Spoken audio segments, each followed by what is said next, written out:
Headbangers Ball. We're coming to you from the Paradise Festival in the Netherlands, bringing you a look at some of the best new bands of the moment.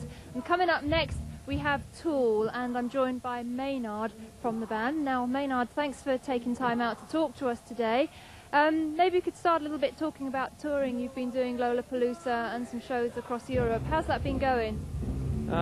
We've been on the road for about 3 months now, on and off in Europe and in the United States. It's been kind of like one great big crab steak smothered in dictators.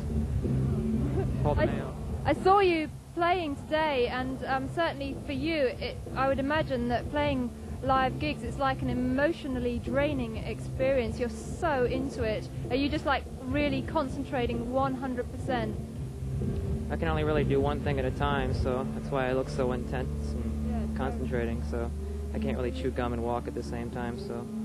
No, but how do you feel when you come off stage? Are you just like emotionally drained, or do you feel kind of, is it like therapy? Sure. Therapy. Okay. Can we go back a little bit to the earlier days of the band, because you formed in Los Angeles in the late 80s when that whole glam thing was happening. Was it like an antithesis to that whole scene?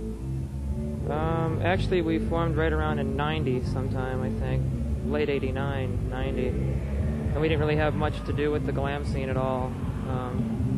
We hadn't really planned on getting a record deal. We just wanted to kind of play around in clubs and kind of get some frustrations out and continue doing what menial jobs we had, and it just kind of took out from underneath us, and here we are. Okay, now I don't think it's been very well documented, but when you first got the band together, there was a particular book that inspired you about the study of human pain. Could you tell us a little bit about that? It's a book written in late 40s by a guy named Ronald P. Vincent, and the best active explanation I could give is just what you hear on the records. You know, that's kind of like an example, you know, a practical application of those kind of principles. We're actually going to release the book, and we were in the process of releasing it when a family member showed up and gave us a cease and desist letter, because we didn't think there was a copyright holder anymore. We thought that he had no family left, and we couldn't find a copyright. And we're going through litigation now to actually prove that this person is in fact family, and if in case she's not, then we can just release the book, and if she is, we need to buy her out, because I don't think she has any cash at all to really put the book out, and I think it really needs to be out there. And do you think that if people read the book that it will give them a better understanding of the record? No, not necessarily.